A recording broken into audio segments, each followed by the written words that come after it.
Hello दोस्तों।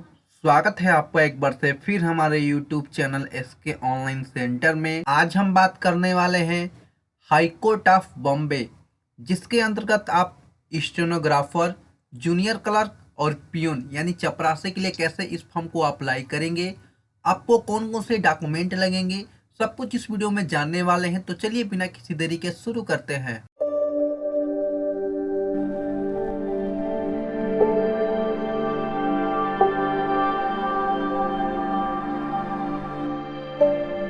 जैसा कि आप देख पा रहे हैं, इसका ये मेन साइट है, जिसका लिंक मैं डिस्क्रिप्शन में दे दूंगा ताकि आप इसके मेन साइट पे चले आए। आने के बाद कुछ इस तरह का इंटरफेस आपको दिखेगा। अगर आप पहले से रजिस्ट्रेशन कर चुके हैं तो लॉगिन पर क्लिक करेंगे। अगर पहली बार इस फॉर्म के लिए अप्लाई कर रहे हैं तो रजिस्ट्रेशन पर क्लिक करेंगे। इसके बाद नीचे आएंगे। ये फॉर्म जो है 4 दिसंबर से शुरू हो चुका है और 18 दिसंबर 2023 तक इस फॉर्म को फिलअप किया जाएगा। ठीक है, तो चलिए हम इस वाले सेक्शन पर क्लिक करेंगे, रजिस्ट्रेशन वाला सेक्शन पे। जैसे इस पर क्लिक करेंगे हमारे सामने कुछ इस तरह का इंटरफेस खुलेगा।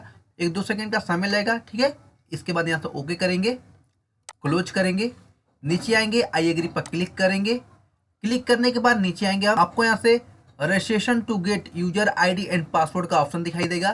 तो सबसे पहले कैंडिडेट का जो कि पर्सनल डिटेल यहाँ से फिल करेंगे। कैंडिडेट का नाम, कैंडिडेट का मिडिल नेम, कैंडिडेट का लास्ट नेम फिल करेंगे। क्या आपका नाम चेंज है? अगर है तो यस करिए वरना नो करिए। डेट ऑफ बर्थ यहाँ से फिल करेंगे। ठीक है, जैसे ही आप डेट ऑफ बर्थ फिल करेंगे आपका ईयर, मंथ और डे यहाँ से आ जाएगा। जेंडर चूज करेंगे, मेल है या फीमेल। मोबाइल नंबर देंगे, मोबाइल नंबर को कंफर्म करेंगे। अल्टरनेट कोई मोबाइल नंबर देना चाहते हैं तो वो यहाँ से दे सकते हैं। ईमेल आईडी देंगे, ईमेल आईडी को कंफर्म करेंगे। सबसे पहले आप एग्जाम सेंटर कहाँ देना चाहते हैं वो यहाँ से चूज कर सकते हैं अपने हिसाब से। आपके शहर से जो भी नज़दीक हो या आपके डिस्ट्रिक्ट से या आपके स्टेट से जो भी आपका नज़दीक हो यहाँ से चूज कर सकते हैं। ठीक है, तो चलिए इनको चूज कर लेते हैं। 3 एग्जाम सेंटर आपको चूज करना है तो तीनों एक एक करके चूज कर लेते हैं हम। इसके बाद आई एग्री पर क्लिक करेंगे। इसके बाद जनरेट ओटीपी पर क्लिक करेंगे। जैसे ही आप जनरेट ओटीपी पर क्लिक करेंगे आपके मोबाइल नंबर और ईमेल आईडी दोनों पर ओटीपी चला जाएगा। दोनों को फिल करके वेरीफाई करेंगे। इसके बाद नीचे आएंगे, डिक्लेरेशन को कंफर्म करेंगे। इसके बाद रीवेरीफाई पर क्लिक करेंगे। ठीक है, जैसे ही आप रीवेरीफाई पर क्लिक करेंगे आपने जितने भी जो कि डिटेल फिल किए हैं वो आपके सामने आ जाएगा। इसके बाद एक एक करके आप टिक कर लेंगे इस तरह से। तो चलिए एक एक करके हम टिक कर लेते हैं। करने के बाद आप सब कुछ मिला लेंगे कि मेरे द्वारा जो भी डिटेल फिल किए गए सब कुछ सही है। इसके बाद सबमिट पर क्लिक करेंगे। हम जैसे ही सबमिट पर क्लिक करेंगे आपका रजिस्ट्रेशन कंप्लीट हो जाएगा। इसके बाद अप्लाई पोस्ट पर क्लिक करेंगे। इसके बाद अप्लाई न्यू पोस्ट इस पर क्लिक करेंगे। जैसे ही हम अप्लाई न्यू पोस्ट पर क्लिक करेंगे आपको यहाँ से ऑप्शन दिखाई देगा, personal detail, additional detail, communication detail, qualification and course का डिटेल।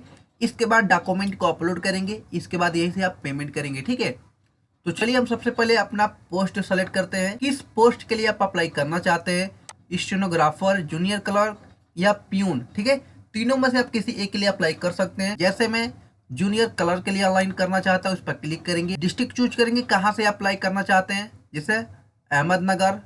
ठीक है, यहाँ पर बहुत सारे जो कि जिले के नाम दिया हुआ है, तो कोई भी आप जिला चूज कर सकते हैं। जैसे मैं कोल्हापुर चूज करता हूँ। इसके बाद आपका पूरा डिटेल यहाँ से दिखाई देगा जो भी आपने फिलअप किया। इसके बाद नीचे आएंगे हम। नीचे आने के बाद आप अपने मदर का नाम, अपने पिता का नाम, आपका मोबाइल नंबर, ईमेल आईडी दिखाई देगा।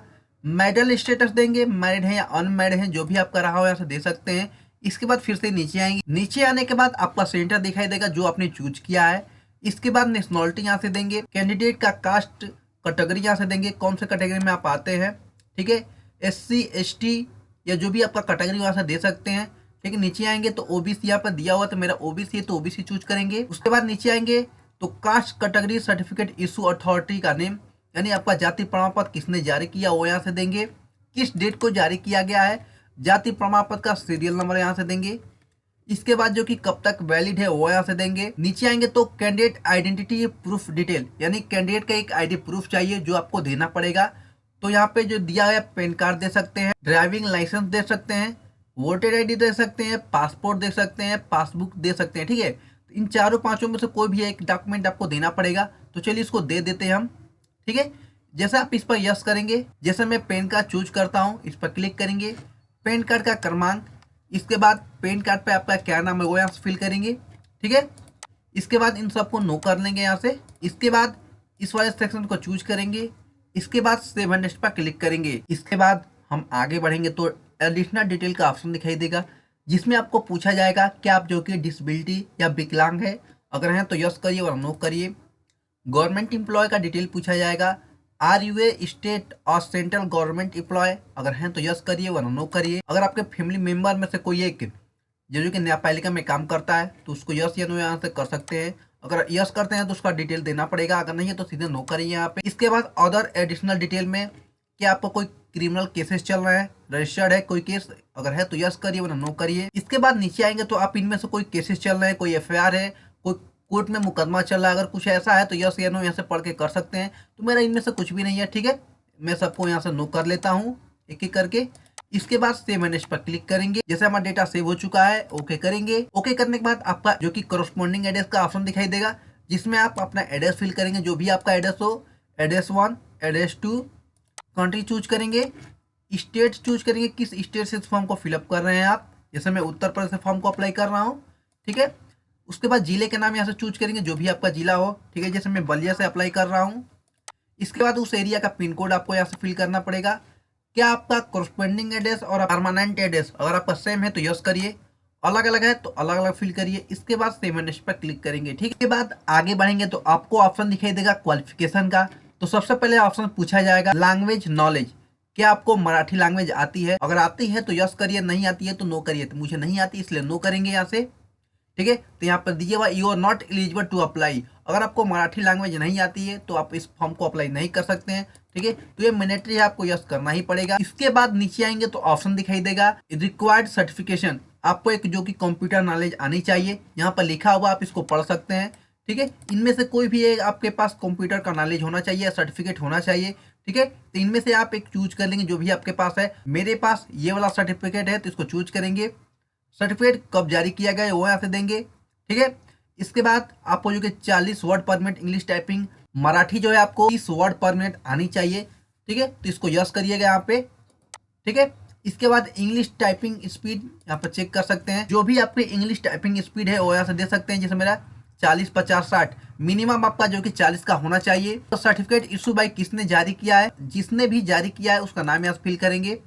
ऑब्टेन मार्क यहाँ से देंगे, मैक्सिमम मार्क देंगे, ग्रेड यहाँ से देंगे ABC जो भी आपका रहा हो। इसके बाद कब आपका सर्टिफिकेट जारी किया गया है उसका डेट यहाँ से फिल करेंगे। इसके बाद नीचे आएंगे तो मराठी टाइपिंग स्पीड आपको आनी चाहिए, आप देख पा रहे हैं एक्सपेंड यहाँ पर लिखा हुआ है, प्लस पर क्लिक करिए। कितने वर्ड पर मिनट आपकी टाइपिंग स्पीड है, 30, 40 जो भी आपका रहा है यहाँ से दे सकते हैं।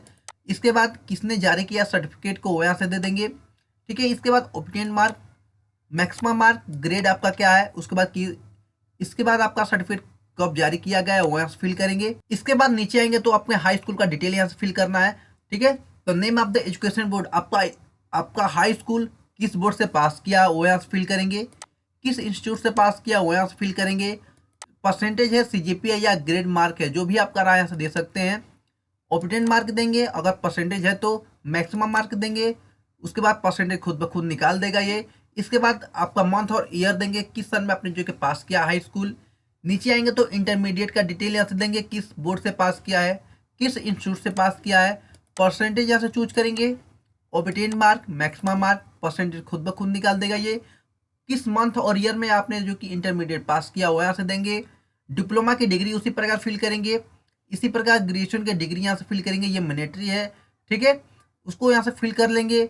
इसके बाद पोस्ट ग्रेजुएशन डिटेल यहाँ से फिल करेंगे, जो भी आपका पोस्ट डिटेल हो। इसके बाद लॉ ग्रेजुएट डिटेल यहाँ से फिल करेंगे, जो भी आपका लॉ ग्रेजुएट डिटेल हो। अगर आपके पास है तो यस करिए, अगर नहीं है तो सीधे नो करिए, ठीक है। तो मेरे पास नहीं है इसलिए नो कर सकते हैं। इसके बाद आएंगे तो एक्सपीरियंस पूछे जाएगा, अगर आपके पास है तो दीजिए, ठीक है। जैसे गवर्नमेंट का, सेमी गवर्नमेंट का या प्राइवेट का, ठीक है। तो इनमें से जो भी आपका रहा है ऐसा दे सकते हैं, ठीक है। इसके बाद उसका पूरा डिटेल फिल करेंगे। अगर नहीं है, अगर कुछ और ऐड करना चाहते हो तो ऐड न्यू रो पे जाके इसको ऐड कर सकते हैं। अगर डिलीट करना चाहते हैं तो डिलीट लास्ट रो पे क्लिक करके इसको डिलीट कर सकते हैं। इसके बाद सेव एंड नेक्स्ट पे क्लिक करेंगे हम। इसके बाद हम आगे बढ़ेंगे तो आपको यहाँ से डॉक्यूमेंट एंड पेमेंट का ऑप्शन दिखाई देगा, जिसमें आप अपना रिसेंट में फोटो खींचा हुआ अपलोड करेंगे, पासपोर्ट साइज। इसके बाद सिग्नेचर अपलोड करेंगे, जहां भी आपने सिग्नेचर रखा होगा यहाँ से क्लिक हेयर टू अपलोड पर जाके जहां भी आपका गैलरी में रखा होगा वहां से अपलोड कर सकते हैं। इसके बाद नीचे आएंगे तो आप अपना कास्ट सर्टिफिकेट अपलोड करेंगे।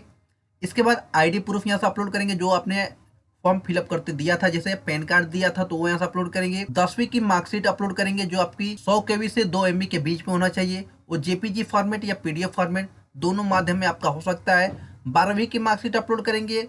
इसके बाद ग्रेजुएशन की जो कि डिग्री अपलोड करेंगे यहाँ से।